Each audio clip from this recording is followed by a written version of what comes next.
Hmm.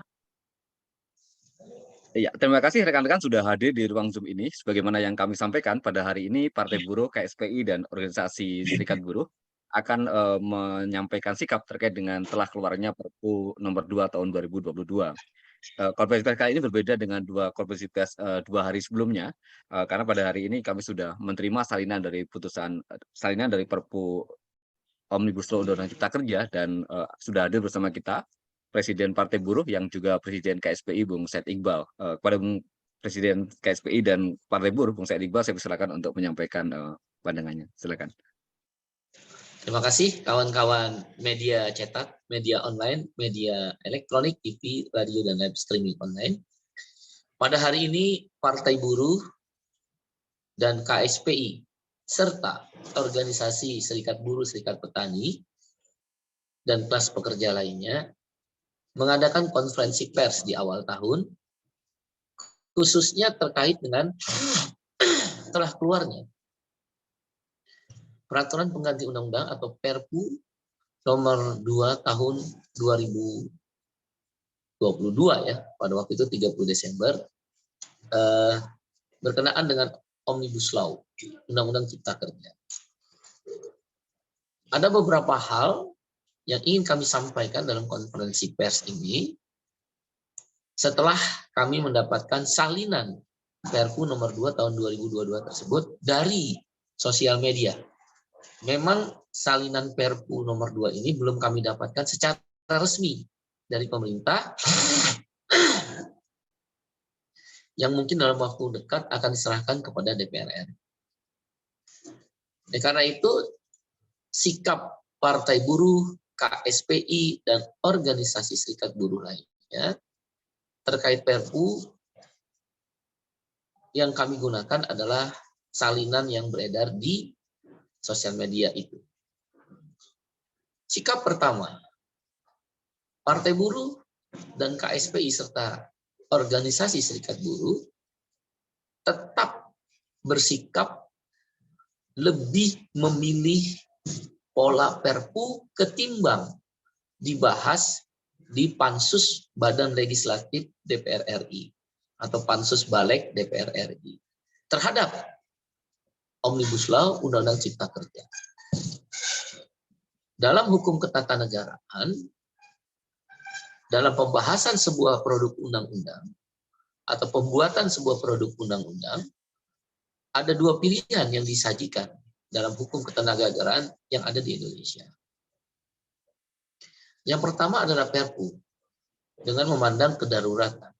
Yang kedua adalah dibahas di Pansus atau Panja DPR RI. Dengan mempertimbangkan pengalaman di awal pembahasan Omnibus Law Undang-Undang Cipta Kerja beberapa tahun yang lalu, di mana buruh, petani, nelayan, dan kelas pekerja merasa dibohongi sehingga muncul mosi tidak percaya kepada DPR RI, maka pembahasan ulang Undang-Undang Cipta Kerja ini kami menolak atau tidak bersepakat atau tidak bersetuju terhadap pembahasan di Pansus DPR RI tersebut. Dengan demikian, Partai Buruh, KSPI, dan organisasi serikat buruh lainnya memandang revisi terhadap Omnibus Law Undang-Undang Cipta Kerja adalah melalui jalur Perpu. Dua-duanya sah ya melalui jalur Perpu. Dengan pertimbangan tadi, mosi tidak percaya pada DPR RI yang sekarang ya, yang sekarang. Bukan seterusnya tidak percaya. Yang sekarang ini kami tidak percaya. Terlalu menyakitkan. Dan itu juga sudah dibuktikan tidak hanya menyakiti buruh dalam kasus Undang-Undang Omnibus Law atau Undang-Undang Cipta Kerja ini, tapi juga Undang-Undang KUHP. Kami tidak bersepakat dan bersetuju, tapi DPR tetap memaksakan disahkan. Kami juga tidak setuju dengan Undang-Undang PPSK terkait JHT yang tidak bisa diambil saat PHK, harus menunggu sampai pensiun dengan akun utama dan istilah akun tambahan. Akun tambahan bisa diambil tapi sedikit. Berarti tidak bisa diambil 100% JHP-nya saat PHK. Undang-undang Omnibus Law, Undang-undang KUHP, Undang-undang PPSK terkait JHT, dan yang terdahulu Undang-undang KPK. KPK dilemahkan. Dan yang kelima, rancangan Undang-Undang Perlindungan Pekerja Rumah Tangga tidak kunjung disahkan 17 tahun. 17 tahun tidak disahkan. Nah, fakta-fakta inilah yang menjelaskan pada kelas pekerja, buruh, petani, nelayan, miskin kota, buruh migran, pekerja rumah tangga, ya, pekerja informal, guru dan tenaga honorer, tidak percaya dengan DPR RI yang sekarang. Emosi tidak percaya. Maka Perpu adalah satu-satunya jalan untuk memastikan Omnibus Law Undang-Undang Cipta Kerja ini dirubah atau direvisi. Itu yang pertama. Yang kedua, sikap Partai Buruh, KSPI, dan organisasi serikat buruh, serikat petani menolak atau tidak setuju dengan isi Perpu setelah mempelajari, membaca, menelaah, mengkaji salinan Perpu nomor 2 tahun 2022 yang beredar di media sosial. Nah, ini kemudian kami sandingkan. Jadi Perpu nomor 2 tahun 2022 kami sandingkan dengan Undang-Undang Cipta Kerja sebelumnya, kami sandingkan dengan Undang-Undang nomor 13. Undang-Undang nomor 13 tahun 2003. Ada 9 poin. Ada 9 poin yang kami sandingkan terhadap isi Perpu yang berbanding dengan Undang-Undang Cipta Kerja, Undang-Undang nomor 13, dan usulan-usulan yang diajukan oleh Partai Buruh, KSPI, KSPSI AGN, KPBI, KSBSI, SPI, dan organisasi buruh petani lain. Jadi, dengan kata lain, Partai Buruh, KSPI, dan organisasi serikat buruh, serikat petani menolak atau tidak setuju dengan isi Perpu nomor 2 tahun 2022 tentang Omnibus Law Undang-Undang Cipta Kerja. Tapi terhadap pilihan pembahasan hukumnya, Partai Buruh dan organisasi serikat buruh bersepakat memilih Perpu, bukan dibahas di Pansus Badan Legislasi DPR RI. Tapi isi Perpunya, Partai Buruh, KSPI, dan organisasi serikat buruh lainnya, serikat petani, menolak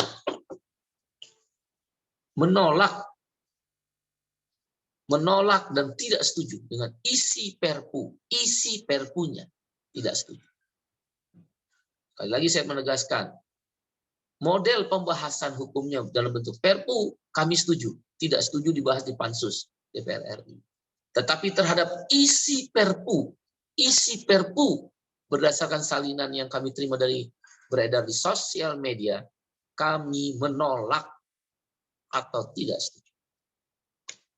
Yang ketiga,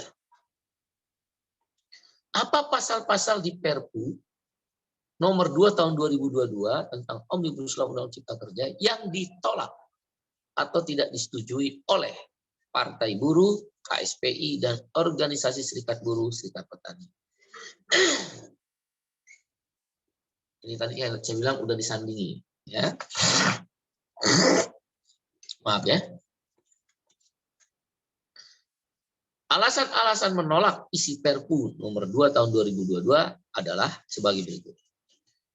Nomor 1, pasal tentang upah minimum. Nomor 1, pasal tentang upah minimum. Di dalam Perpu, pasal upah minimum kabupaten kota digunakan istilah dapat ditetapkan oleh gubernur. Itu sama dengan Undang-Undang Cipta Kerja. Kata-kata bahasa hukum dapat itu berarti bisa ada, bisa tidak, tergantung gubernur. Ganti gubernur, ganti kebijakan. Usulan Partai Buruh, KSPI, dan organisasi Serikat Buruh, Serikat Petani jelas. Cukup gubernur menetapkan upah minimum kabupaten kota. Ya, tentang upah minimum A, 1A. 1B. Di dalam Undang-Undang Cipta Kerja, upah minimum itu kenaikannya berdasarkan inflasi atau pertumbuhan ekonomi. Pakai kata-kata atau. Sedangkan di dalam Undang-Undang Nomor 13 tahun 2003 itu berdasarkan kebutuhan hidup layak KHL disurvei dan turunannya PP Nomor 78 tahun 2015 kenaikan upah minimum, saya ulangi, PP Nomor 78 tahun 2015 turunan dari Undang-Undang Nomor 13, kenaikan upah minimum adalah berdasarkan inflasi dan pertumbuhan ekonomi. Di Undang-Undang Cipta Kerjanya kenaikan upah minimum, inflasi atau pertumbuhan ekonomi, bisa salah satu. Nah, di dalam Perpu di situ hanya dikatakan berdasarkan inflasi, pertumbuhan ekonomi, indeks ekonomi. Ya. Sini dibilang adalah indeks tertentu. Jadi saya baca, formula penghitungan upah minimum sebagaimana dimaksud pada ayat 1 mempertimbangkan variabel pertumbuhan ekonomi, inflasi, dan indeks tertentu. Nah, indeks tertentu ini kami nggak tahu apa itu indeks tertentu. Sebagai ILO governing body, pengurus pusat salah satu badan perserikatan bangsa-bangsa, tidak pernah dikenal indeks tertentu dalam menetapkan upah minimum. Upah minimum hanya ada dua cara. Satu, survei barang-barang kebutuhan hidup layak, atau bahasa Inggrisnya standard living cost, atau inflasi plus pertumbuhan ekonomi. Tidak ada kemudian memasukkan indeks tertentu. Apa itu indeks tertentu? Siapa yang memutuskan indeks tertentu? Dari mana formula itu berdasarkan kajian ilmiah indeks tertentu? Apakah 0,0, apakah 0,05, apakah 0,1, atau bahkan 1,0 indeks? Kita tidak mengerti yang dimaksud indeks tertentu. Sekali lagi, kalau Undang-Undang 13, turunannya PP nomor 78, itu inflasi plus pertumbuhan ekonomi, titik.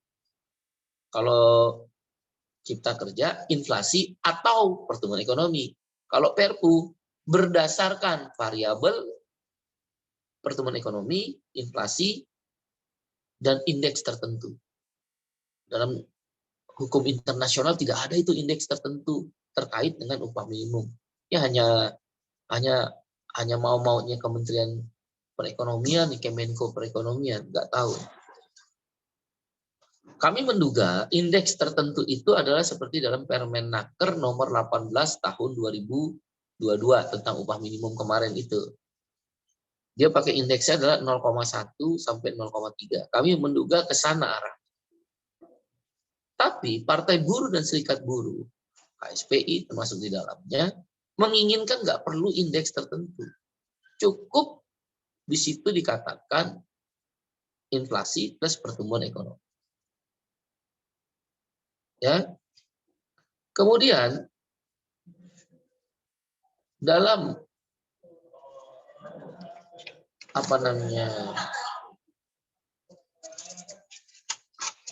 dalam pasal yang lain di Perpu ya, di Perpu yang kami tolak adalah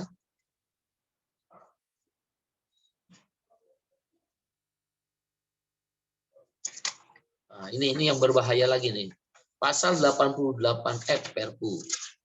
Pasal 88F Perpu. Di situ dibilang, dalam keadaan tertentu, pemerintah dapat menetapkan formula perhitungan upah minimum yang berbeda dengan formula penghitungan upah minimum sebagaimana dimaksud dalam pasal 88D ayat 2. Kok gimana sih? Undang-undang itu harus rigid. Dia tidak boleh ada pengecualian. Ya kalau memang inflasi plus pertumbuhan ekonomi yang diharapkan oleh Partai Buruh, atau kalau Perpu menyatakan ditambah indeks tertentu, jadi inflasi, pertumbuhan ekonomi, indeks tertentu, nah ini tiba-tiba bisa berubah itu oleh pemerintah dalam keadaan tertentu. Di sini dibilang Jadi seenak-enaknya aja. Soal Perpu ini memberikan mandat kosong pada pemerintah, dalam hal ini Menteri Tenaga Kerja, bisa merubah-rubah formula. Gimana? Kecuali ini kan sebenarnya mau dimaksudkan pasal ini merubah-rubah formula itu kewenangan pemerintah untuk melindungi perusahaan yang tidak mampu pada kondisi krisis ekonomi membayar kenaikan upah. Kan nggak semua. Kayak kemarin pandemi COVID, batu bara, kelapa sawit, manufaktur tetap mampu kok naikin upah. Nah, ini biasa tekstil, garmen, sepatu. Ini maksudnya pasal ini.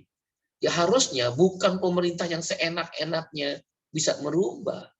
Harusnya pasalnya adalah bagi perusahaan yang tidak mampu dengan dibuktikan laporan pembukuan, saya ulangi, bagi perusahaan yang tidak mampu dengan dibuktikan laporan pembukuan keuangan merugi,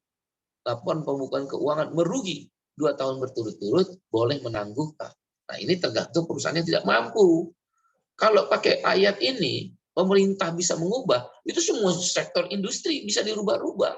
Dan dalam sektor industri, situasi krisis, situasi yang kurang baik, kan tidak semua. Ada yang mampu, ada yang tidak mampu. Maka kalimat yang pemerintah bisa merubah formula, ini berbahaya benar. Harusnya formula itu dispesifikasi kepada perusahaan yang tidak mampu. Yang nggak tahu pada saat terjadi krisis perusahaan mana yang tidak mampu itu.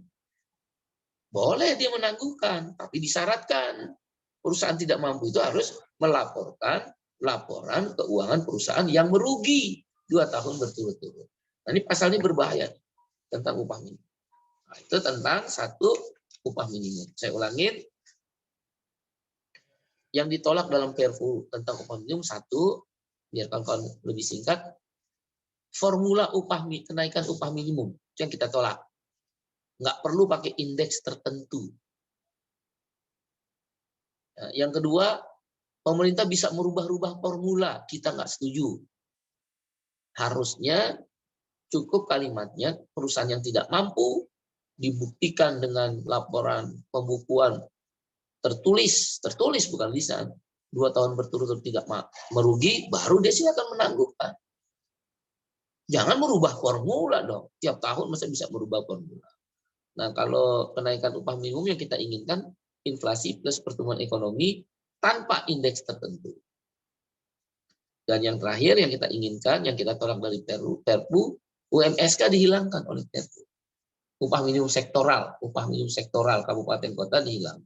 Jadi ada 3 poin. Ada 4 poin. Dari Perpu tentang upah minimum ada 4 poin. Saya simpulkan. 1, UMK bisa diputuskan oleh gubernur, bisa juga tidak diputuskan oleh gubernur. Karena menggunakan kata-kata dapat. Yang kedua, dalam Perpu, kenaikan upah minimum, inflasi plus pertumbuhan ekonomi, dan indeks tertentu. Kami menolak adanya indeks tertentu. Yang ketiga, dalam Perpu dikatakan formula kenaikan upah minimum bisa berubah-ubah tergantung keadaan ekonomi. Kami menolak. Karena dalam keadaan tertentu itu ada industri yang mampu, ada industri yang tidak mampu. Masa industri yang mampu dirubah juga formulanya? Harusnya perusahaan yang tidak mampu bisa menangguhkan upah minimum, tapi memberikan laporan tertulis keuangan dalam 2 tahun berturut-turut merugi. Ya, itu ada 4 poin terhadap catatan Perpu upah minimum. UMSK yang keempat. Catatan kedua yang kami tolak tentang outsourcing atau istilah di sini alih daya. Outsourcing alih daya.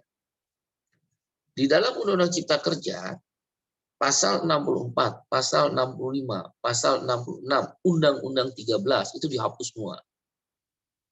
Prinsipnya alih daya boleh. Ya prinsipnya. Dalam Undang-Undang Cipta Kerja ya. Alih daya itu boleh.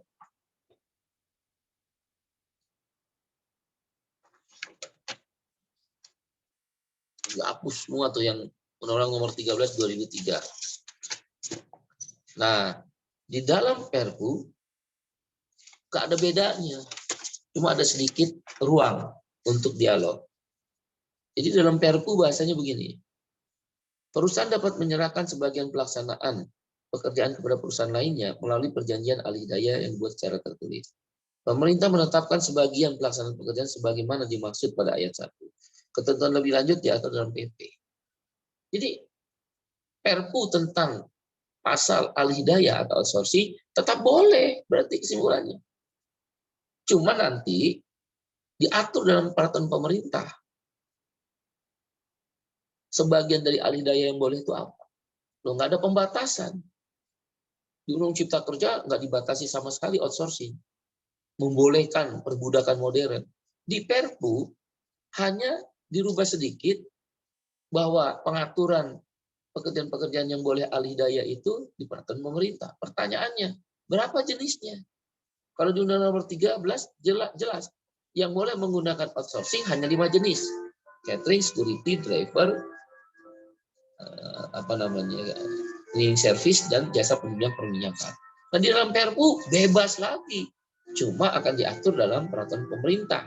Pemerintah nanti yang nentuin mana outsourcing, mana enggak. Ya makin nggak jelas aja. Ya, ini makin nggak jelas tentang pasal outsourcing karena masih membebaskan semua jenis pekerjaan boleh di outsourcing, walaupun di sini dibilang akan diatur di peraturan pemerintah yang ditentukan oleh pemerintah. Nggak jelas. Ukurannya apa? Seenak-enaknya dong. Nanti kalau saya mau pakai outsourcing datang ke pemerintah, kata pemerintah boleh. Terus ada yang lain datang lagi orang lain kata pemerintah tidak boleh. Loh, nggak boleh dong. Hukum dimain-mainin begitu. Itu nggak setuju outsourcing. Kemudian jadi yang kita setuju kembali ke Undang-Undang Nomor 13. Outsourcing harus kembali ke Undang-Undang Nomor 13. Tidak boleh kecuali 5 jenis pekerjaan. Catering, cleaning service, driver, security, dan jasa penunjang perminyakan. Kembali ke Undang-Undang Nomor 13. Hal lain juga yang menjadi sorotan adalah ini yang pertama upah minimum, yang kedua outsourcing, yang ketiga adalah sangon. Dalam Perpu tentang pesangon nggak ada yang dirubah. Kami menolak. Sangon harus kembali pada aturan Undang-Undang Nomor 13 tahun 2003. Dalam Perpu nggak ada.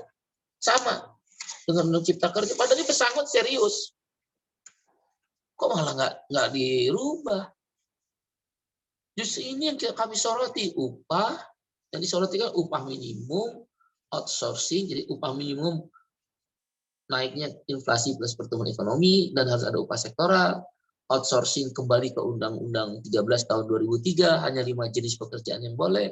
Dan pesangon kembali ke Undang-Undang Nomor 13 2003. Di Perpu nggak dirubah sama sekali. Padahal ini inti nomor 3. Ya.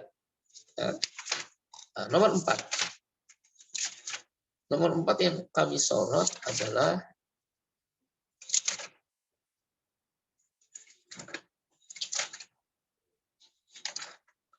pasal pesangon kalau banyak ya. Nomor 4 adalah tentang PKWT. PKWT itu tidak dibatasi periode kontraknya di Undang-Undang Cipta Kerja. Di Perpu tidak dirubah, sama. Ya, kami tolak PKWT. PKWT kami tolak. Ya, PKWT kami tolak. Ya. Nah, PKWT itu harus ada periodenya. Kalau nggak orang dikontrak seminggu, besok dipecat, sebulan, besok dipecat. Bisa 100 kali dia dikontrak. Walaupun di PP nomor 34 diatur batasnya 5 tahun. Tapi periodenya enggak. Karena itu PKWT atau karyawan kontrak kami minta dibuat periodenya. Nah, ya, itu isu yang kelima, yaitu terkait dengan PHK. Ini juga di Perpu tidak dibahas. Sama dengan Undang Cipta Kerja, kami menolak. Harus kembali ke Undang-Undang Nomor 13. Itulah yang kita nggak setuju dengan Menko Perekonomian, easy hiring, easy firing, gampang rekrut, gampang PHK. Emang ini negara liberal, ini negara Pancasila. Orang yang bekerja puluhan tahun harus dilindungi. Nggak seenaknya dipecat sana, pecat sini. Kontrak tanpa periode yang jelas, outsourcing merajalela. Perpu tidak menjawab keinginan buruh. Yang keenam, adalah tenaga kerja asing. Sama persis dengan Perpu, sama Undang-Undang Cipta Kerja. Kami menolak. Tenaga kerja asing itu harus minta izin. Kalau belum izin keluar, kita intaknya nggak boleh dia kerja. Yang unskilled workers ya, kalau skill workers silakan. Unskilled itu buruh kasar. Bahaya benar ini. Kemudian yang berikutnya adalah pengaturan waktu kerja. Ya. Pengaturan waktu kerja juga sama persis dengan Undang Cipta Kerja, Perpunya nggak dirubah. Jadi saya ulangin ya yang disorot. 1, upah minimum. Di Perpu pakai indeks tertentu itu, kita tolak. Kita hanya mau naiknya upah minimum inflasi plus pertumbuhan ekonomi. Di Perpu, UMSK hilang, kita tolak. Kita maunya ada UMSK. Di Perpu, ada istilah sebenarnya ini memang kita baru menganalisa tadi malam. Diminta maaf kalau harus buka sana buka sini. Saya ulangi. 1, upah minimum, kesimpulannya, upah minimum di Perpu pakai indeks tertentu, kami menolak. Tetap harus inflasi plus pertumbuhan ekonomi. Di Perpu, UMK itu bisa atau kata dapat diputuskan oleh gubernur atau tidak, kami nolak. Harus diputuskan oleh gubernur menggunakan kata-kata dapat. Kemudian juga di Perpu, formula kenaikan upah minimum bisa berubah sesuai keadaan ekonomi. Kami tolak. Harusnya perusahaan yang tidak mampu yang bisa dikasih penangguhan, itu pun harus ada pembuktian laporan keuangan yang merugi. Ya, UMSK dihilangkan di Perpu. Kami juga tolak. UMSK harus tetap ada. Yang kedua, isu kedua yang kami konsen, outsourcing. Outsourcing tetap dibolehkan oleh Perpu. Semua jenis pekerjaan. Walaupun di situ dibilang akan diatur oleh lebih lanjut oleh pemerintah melalui PP. Ya berapa? Kalau kami minta kembali ke Undang-Undang Nomor 13, yaitu 5 jenis pekerjaan saja yang boleh outsourcing. Itu isu nomor 2. Isu nomor 3 adalah tentang pesangon. Di Perpu tidak berubah, sama dengan Undang Cipta Kerja. Kami tolak. Kami minta sesuai Undang-Undang Nomor 13 tahun 2003. Yang keempat adalah karyawan kontrak atau PKWT. Di Perpu sama dengan Undang Cipta Kerja. Kami tolak. Kami minta ada periode dari waktu kontrak sesuai Undang-Undang Nomor 13 2003. Kemudian yang kelima adalah berkenaan dengan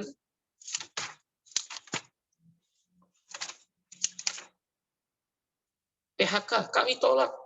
Karena di Perpu sama dengan di Undang-Undang Cipta Kerja. Kami menginginkan PHK harus izin atau pemberitahuan disetujui atau tidak disetujui dari Pengadilan Hubungan Industrial. Bukan langsung main pecat-pecat aja. Ya, jadi yang kelima tadi tentang PHK. Upah minimum, outsourcing, PKWT, pesangon. Yang kelima PHK. Yang keenam TKA. Sama dengan Perpu, sama dengan Undang Cipta Kerja. Kami tolak. TKA harus minta izin dulu. Dan tidak boleh. Buruh kasar tidak boleh. Unskilled worker nggak boleh buruh kasar. Kemudian sanksi pidana di Perpu sama persis dengan Undang Cipta Kerja, nomor 7 sanksi pidana. Kami tolak, kami minta kembali ke Undang-Undang Nomor 13 tahun 2003. Yang ketujuh, yang kedelapan pengaturan waktu kerja, Perpu sama dengan Undang Cipta Kerja, kami menginginkan kembali ke Undang-Undang Nomor 13 2003 ya, pengaturan jam kerja. Dan yang kesembilan adalah pengaturan cuti. Cuti panjang hilang, di Perpu tetap hilang. Kami tolak, kami tetap menginginkan ada istirahat panjang. Ya. Begitu juga pengaturan cuti. Harus kembali kepada Undang-Undang Nomor 13 tahun 2003. Nah, itulah terkait ayat-ayat pasal-pasal yang ditolak oleh Partai Buruh, KSPI, dan Organisasi Serikat Buruh, Serikat PKI. Yang terakhir, terhadap isi pasal bank tanah, ya, bank tanah ini terkait dengan petani, di Perpu tidak ada perubahan, bahkan tidak dimasukkan. Artinya tetap berlaku Undang-Undang Cipta Kerja. Kami tolak. Bank tanah yang tertuang di Omnibus Law Undang-Undang Cipta Kerja merugikan kalangan petani dan pemilik tanah orang-orang kecil. Karena bank tanah itu diorientasikan untuk korporasi seperti membangun-bangun perkebunan kelapa sawit, mengeruk pertambangan. Hak ulayat itu diabaikan, hak petani itu ditinggalkan. Bahkan pendekatannya adalah korporasi itu merampas tanah petani, ya, karena itu dimasukkan di bank tanah, dan kalau petani menolak, dihadapkan dengan aparat keamanan. Kriminalisasi terhadap petani. Kami tolak konsep bank tanah. Bank tanah yang dimaksud oleh Partai Buruh dan Serikat Petani Indonesia, ya, Partai Buruh dan Serikat Petani Indonesia mengingat bank tanah itu dikorelasikan dengan reforma agraria, ya, kepemilikan tanah untuk petani. Jadi bank tanah itu adalah bank tanah yang diredistribusi tanah-tanah itu untuk petani, yang kita kenal dengan land reform atau reforma agraria. Tapi dalam Omnibus Law tidak seperti itu. Ini lebih menguntungkan kepentingan pemilik modal, korporasi, perampasan hak ulayat, tanah-tanah ulayat, dan perampasan tanah-tanah petani yang digunakan kepentingannya untuk korporasi. Terakhir, langkah-langkah yang akan diambil oleh Partai Buruh, KSPI, dan organisasi serikat buruh lainnya adalah tentu kita akan mempertimbangkan, tapi ini masih dirapatkan, ya, masih dirapatkan oleh Partai Buruh, akan mempertimbangkan langkah hukum, berarti judicial review. Langkah gerakan berarti aksi. Langkah pendekatan, lobby, kami tetap akan berharap sekali bisa bertemu dengan Bapak Presiden Republik Indonesia, Bapak Presiden Jokowi, untuk memberikan masukan. Sebenarnya masukan-masukan terhadap isi Perpu sudah kami lakukan di 9 poin tadi. Ya, upah minimum, outsourcing, pesangon, ya, kerja kontrak, PHK, pelaksanaan cuti, ya, tentang sanksi, aturan jam kerja, ya, dan satu lagi adalah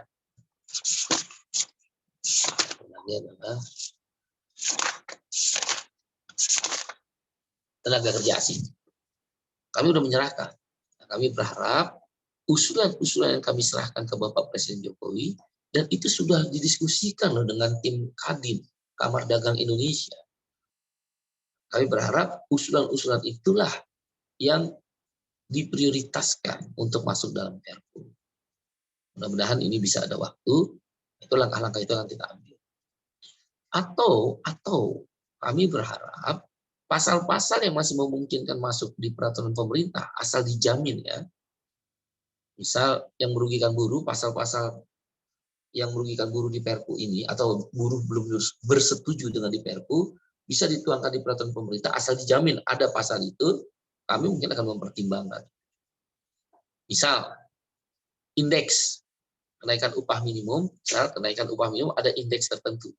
Berarti indeks tertentu itu misal adalah 0,5 sampai 1,0.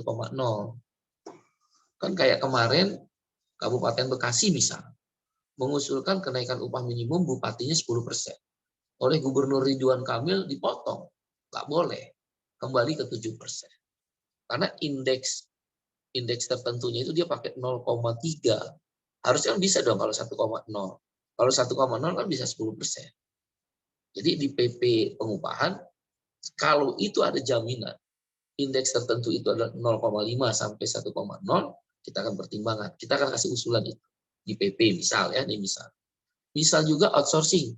Kan di situ ditentukan oleh pemerintah. Ya udah di PP-nya tentuin aja misal 5 jenis pekerjaan yang boleh atau paling banyak 10 jenis pekerjaan yang boleh. Mungkin itu masih akan dipertimbangkan. Ya, akan kita kasih masukan. Tapi intinya Partai Buruh, KSPI, dan seluruh serikat buruh menolak isi Perpu yang masih jauh dari harapan. Dengan sebuah semangat agar isi Perpu itu masih bisa dirubah sesuai hasil pembicaraan dan dialog antara KSPI, KSPSI Andi Gani, dan dengan tim Kadin. Itulah yang sebenarnya kita harapkan masuk di Perpu. Kalau tidak, tentu kita sedang rapat untuk mengambil langkah-langkah hukum dan langkah-langkah gerakan dalam bentuk aksi dalam waktu dekat. Dan yang terakhir dalam konferensi pers ini kami ingin menyatakan dengan demikian ada 5 undang-undang yang akan kami lakukan perlawanan oleh Partai Buruh, Serikat Buruh, ya petani, Serikat Petani dan gerakan sosial kelas pekerja lainnya. 1, Undang-Undang Omnibus Law yang sekarang sudah ada Perpunya. Kami akan melakukan perlawanan terhadap isinya. Yang kedua, kami akan melakukan perlawanan terhadap Undang-Undang KUHP yang membahayakan demokrasi dan hak berserikat.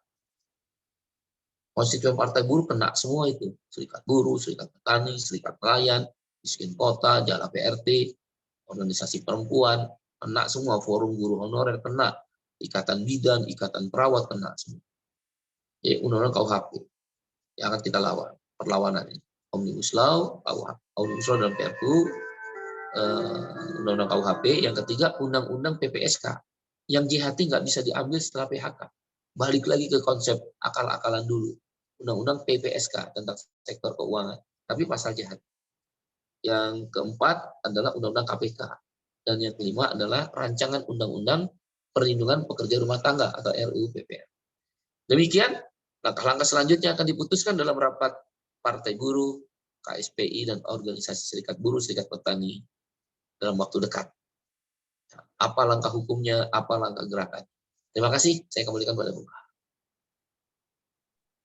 Ya, terima kasih Bung Iqbal atas apa yang disampaikan. Dan barangkali ada rekan-rekan dari wartawan, jika ada yang ingin ditanyakan bisa menuliskan di kolom komentar. Ini ada satu pertanyaan tentang, berarti soal waktu aksinya kapan itu belum diputuskan Bung Iqbal ya? Untuk aksi yang belum diputuskan, karena kami kan belum berkumpul. Baru hari tahun baru nih. Kita aja nih yang nyeleneh tahun baru masih konferensi pers. Nanti kita beritahu pada kawan-kawan dalam waktu dekat. Baik, berikutnya dari BBC, ini menanyakan langkah hukumnya seperti apa nanti akan dilakukan? Karena ini undang-undang dan Perpu itu kan harus dibawa ke DPR dulu. Dibawa ke DPR, nanti DPR setuju atau tidak setuju. Nah, mungkin bisa saja DPR ingin memulihkan rasa kepercayaannya pada buruh, petani, nelayan, memperbaiki isi Perpu lah sedikit-sedikit. Gitu. Tadi usulan kami, misal indeks kenaikan upah minimum, indeks tertentu itu dihilangkan. Formula yang bisa berubah-ubah karena keputusan pemerintah itu juga dihilangkan. Bisa saja tuh DPR bersikap pro kepada rakyat. Silakan DPR tuh ketika Perpu nanti diserahkan. Misal outsourcing tidak boleh, kembali lagi ke Undang-Undang Nomor 13. Itu ada peluang tuh. Maka judicial review terhadap Omnibus Law ini, Perpu Omnibus Law ini, kita akan pertimbangkan setelah DPR mengesahkan menjadi undang-undang. Tapi saya mau coba tanya dulu ya pada beberapa ahli hukum, apakah dalam bentuk Perpu juga bisa di judicial review. Nah, itulah langkah hukum yang kita akan lakukan. Demikian. Ya, baik.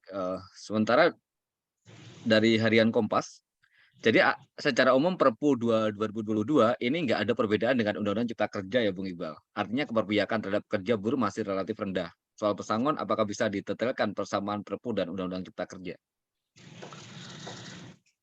Secara umum tidak ada perubahan yang signifikan yang menguntungkan posisi buruh. Secara umum ya, secara umum. Tetapi ada pasal-pasal yang memang dirubah, tapi menimbulkan tafsiran yang makin tidak jelas. 1, upah minimum. Upah minimum di Undang-Undang Cipta Kerja, kenaikannya atau formulanya adalah inflasi atau pertumbuhan ekonomi yang pakai istilah batas bawah, batas atas. Itu di Undang-Undang Ciptaker. Di Perpu sudah ada perubahan, tapi menimbulkan ketidakjelasan. Jadi bukan lagi kenaikan upah minimum, bukan lagi inflasi atau pertumbuhan ekonomi, tapi menjadi berdasarkan inflasi, pertumbuhan ekonomi, dan indeks tertentu. Ini dijumlahin, dikurangi, dikalikan, atau dibagi. Itu kan nggak jelas. Kalau dalam Undang-Undang Nomor 13 diturunkan PP Nomor 78, itu jelas inflasi plus pertumbuhan ekonomi. Jelas kan? Nah di Perpu, kalau di Ciptaker juga jelas, walaupun kita nggak setuju, inflasi atau pertumbuhan ekonomi. Di Perpu tidak ada kalimat itu. Justru berdasarkan inflasi, pertumbuhan ekonomi, indeks tertentu. Nah ini dijumlahkan, dikali, dibagi, atau dikurangi. Nggak jelas. Terus ditambah lagi ada pasal di dalam Perpu, formula inflasi, pertumbuhan ekonomi, indeks tertentu itu, formulanya bisa dirubah kapan saja. Setiap tahun bisa berubah tergantung keadaan ekonomi. Dan itu yang memutuskan adalah pemerintah. Ya nggak benar dong. Misal contoh nih, kemarin pandemi COVID, kelapa sawit dan batu bara kan tetap naik. Masa gara-gara tekstil, sepatu, garmen yang mungkin turun industrinya, formula upah dirubah. Lo pada kelapa sawit sama batu bara mampu kok. Harusnya formula upahnya bukan dirubah, tapi ada pasal pengecualian. Misal, bagi perusahaan yang tidak mampu merugi 2 tahun berturut-turut, dibuktikan dengan laporan keuangannya, boleh menangguhkan. Jadi dia nggak bayar kenaikan upah minimum, asal buktinya ada 2 tahun berturut-turut. Jadi per perusahaan, jangan total sektor industri. Nah, itu contoh. Outsourcing misal, pertanyaan harian Kompas. Di Perpu, di Ciptaker, outsourcing itu di Ciptaker bebas. Semua jenis pekerjaan, semua jenis produksi boleh menggunakan outsourcing. Di Perpu memang sudah ada sedikit perubahan bahasa yang menimbulkan tafsir tidak jelas, yaitu alih daya atau outsourcing. Di situ dibilang di Perpu. Tapi yang ayat 2-nya di situ dibilang alih daya yang boleh itu ditentuin pemerintah. Nah, yang mana yang nggak boleh? Kalau Undang-Undang Nomor 13 kan jelas, tidak boleh outsourcing. Yang boleh 5. Cleaning service, catering, security, driver, jasa penunjang perminyakan. Di Perpu enggak. Itu tergantung pemerintah nentuin. Seenak-enaknya, belum lagi kita tahu kan oknum main pungli-pungli. Kalau ada yang pungli, dia lolosin boleh outsourcing. Padahal itu pekerjaan utama. Itu contoh. Terus pesangon. Tadi ya pertanyaannya. Di Cipta Kerja, pesangon itu dirubah. Rumusannya sama. Tapi dia bahasanya sesuai ketentuan. Jadi ketentuan rumusan ada formulanya, pesangon. Kalau Undang-Undang 13 bukan sesuai ketentuan, bahasanya sekurang-kurangnya. Nah, kalau ada bahasa sekurang-kurangnya, sesuai Undang-Undang Nomor 13 itu ada perundingan. Nah, biasanya bisa 2 kali dari aturan, 3 kali dari aturan, tergantung kemampuan perusahaan dan berunding. Kalau di Perpu, dia dipatok. 1 tahun kerja, 1 bulan upah, udah plek. Kalau di 13 bisa berunding lagi. Nah, di Perpu sama. Itu kita tolak. Nah, sebenarnya waktu diskusi dengan tim Kadin, itu udah sepakat tim Kadin. Kembali ke Undang-Undang Nomor 13. Ada nilai perundingan. Tapi khusus yang manajer ke atas, karena upahnya besar. Jadi angka pengalinya tetap batas upah sebagai dasar perhitungan pesangon itu dikasih batas selling wages istilahnya bahasa Inggrisnya. Batas upah sebagai pengalih pesangon. Misal 4 kali PTKP, pendapatan tidak kena pajak. Kan PTKP 4,5 juta per bulan. Kali 4, 18 juta. Jadi kalau ada manajer yang gajinya 20 juta, 50 juta, pesangonnya bukan dikali 30 juta atau 50 juta, tapi 18 juta. Itu sebenarnya sudah sepakat tuh dengan tim kami. Kenapa Menko Perekonomian merubah lagi? Itu yang bingung kadang-kadang. Kira-kira demikian. Ya, masih dari Kompas, dampak terdekat ke upah minimum bagaimana? Kan mulai bulan ini berlaku UMP sesuai dengan Permenaker 18/2022. Apakah dengan adanya Perpu ini juga akan berpengaruh pada Permenaker itu? Dengan ada Perpu justru Permenaker nomor 18 dikuatkan tuh. Kan Permenaker nomor 18 kenaikan upah intinya inflasi plus alfa kali pertumbuhan ekonomi. Alfa itu yang disebut dalam Perpu indeks tertentu. Makanya tadi saya bilang di dalam Perpu ini cenderung nampaknya mengacu kepada Permenaker nomor 18. Indeks tertentu itu alfa. Nah, di Permenaker nomor 18 nomor tahun 2022 tentang upah minimum, indeks tertentu itu disebut 0,1 sampai 0,3. Kami tidak setuju. Kami harus menyetujui sampai 1,0 sehingga nanti inflasi plus pertumbuhan ekonomi saja. Kalau daerah tertentu maju, misalkan Pak Presiden Jokowi bilang tertinggi di dunia pertumbuhan ekonomi itu adalah di Maluku Utara. Kalau saya nggak salah kemarin 27%. Masa pertumbuhan ekonomi yang tinggi di Maluku Utara, upahnya menjadi rendah karena ada indeks 0,1. Itu kan nggak adil. Nah, gitu.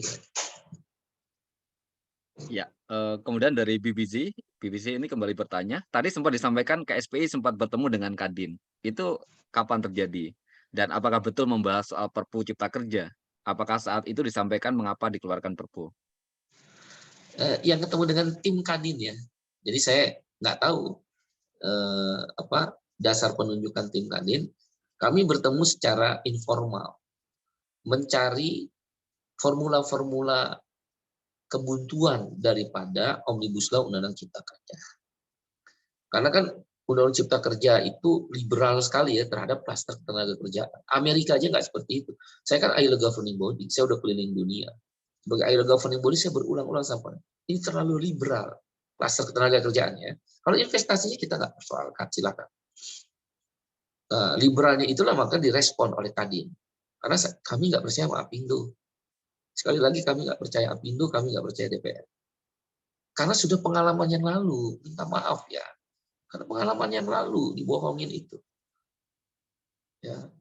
Nah, diskusi informal itu terjadi antara tim Kadin dengan beberapa serikat buruh, ya, secara maraton ada 5-6 kali pertemuan sebelum Perpu ini keluar, sekitar mungkin 3 bulanan. 5-6 kali itu kita ketemu dan banyak kesepahaman. Kadin luar biasa, tim Kadin itu sangat moderat ya, tapi mereka juga tetap membela dunia usaha. Saya ambil contoh misal tadi tentang pesangon. Tim Kadin setuju prinsipnya pesangon itu kembali ke Undang-Undang Nomor 13 tahun 2003. Tapi dibatasin dong. Masa direksi yang gajinya 200 juta, pesangonnya kami harus bayar miliar-miliaran kalau pakai rumus pesangon itu. Nah, itulah terjadi titik temu. Oke, kalau gitu manajer ke atas, dari mulai manajer sampai ke atas, itu adalah pakai selling wage, batas upah dalam menghitung upah pesangon. Contoh itu ketemu. Begitu pula tentang upah minimum misalnya. Ada kesepahaman sebenarnya tim Kadin dengan kami, yaitu kenaikan upah minimum adalah inflasi plus pertumbuhan ekonomi. Nah, kalau perusahaan tidak mampu, dia ajukan penangguhan, laporan 2 tahun berturut-turut merugi harus diajukan, tertulis. Itu kesepahaman. Tetapi kan oleh Perpu malah dibedain kalimatnya. Pemerintah yang bisa merubah formula. Lu kalau pemerintah merubah formula kan semua jenis industri perusahaan beda-beda. Masa yang mampu formulanya juga dirubah. Yang tidak mampu mungkin masuk akal. Tapi karena ini formulanya dirubah kan, yang mampu dan tidak mampu perusahaannya berubah nanti. Kalau keadaan ekonomi tertentu menurut Perpu. Nah, dalam kesepahaman kami bukan formulanya yang berubah. Kondisi perusahaannya yang dibuktikan tidak mampu dengan laporan kerugian 2 tahun berturut-turut, baru dia boleh menanggung, itu masuk akal. Nah, contohnya begitu. Itu pembahasannya udah beberapa waktu yang lalu.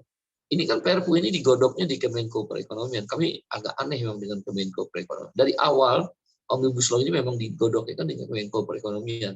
Kami bertolak belakang dengan Kemenko Perekonomian dan tidak setuju dengan kebijakan Kemenko Perekonomian terhadap klaster ketenaga kerjaan Omnibus Law.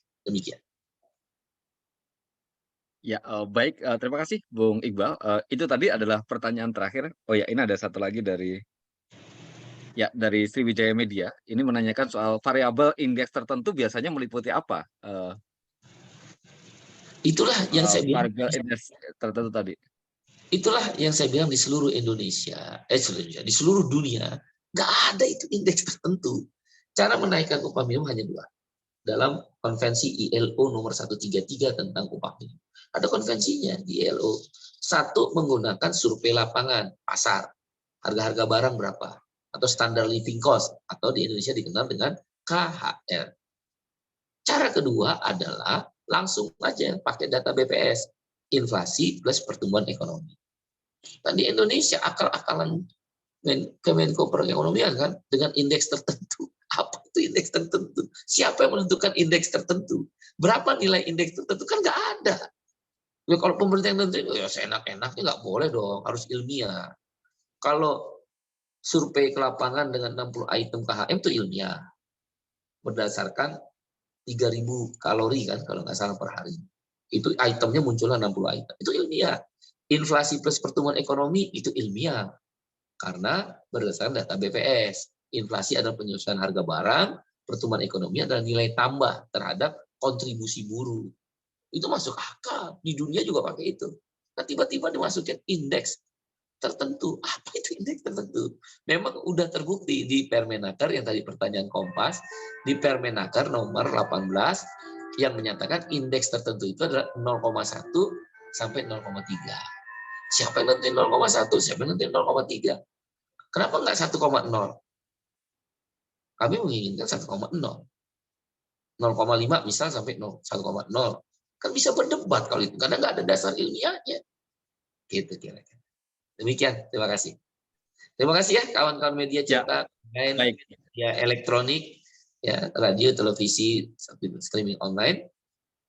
Inilah sikap Partai Buruh, KSPI, dan organisasi serikat buruh, serikat petani terhadap 9 isu yang ada di dalam Perpu, 1 isu di Omnibus Law tentang bank tanah dari petani.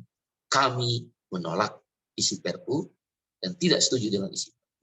Langkah-langkah ke depan akan diambil secara hukum, gerakan, aksi, dan pendekatan-pendekatan lobby. Kami berharap tetap bisa bertemu dengan Bapak Presiden. Demikian, sambil menunggu keputusan peraturan pemerintah. Ya, sambil menunggu keputusan peraturan pemerintah, apakah usulan-usulan kami bisa diterima. Kalau di peraturan pemerintah usulan kami bisa diadopsi, tadi misal upah minimum, indeks tertentunya 1,0, kan boleh. Nah, kalau itu ya setuju dong. Setuju Partai Buruh. Ya, indeks tertentu 1,0. Atau misal tadi outsourcing hanya 5 sampai 10 jenis pekerjaan, ya pasti kita setuju. Jangan sembarangan, ya kira-kira begitu. Menunggu keputusan daripada peraturan pemerintah. Demikian, terima kasih. Baik, terima kasih Bung Iqbal, terima kasih rekan-rekan semua yang sudah, mengikuti konferensi pers ini hingga, akhir. Demikian, mohon maaf kalau ada kekurangan. Saya akhiri, assalamualaikum warahmatullahi wabarakatuh.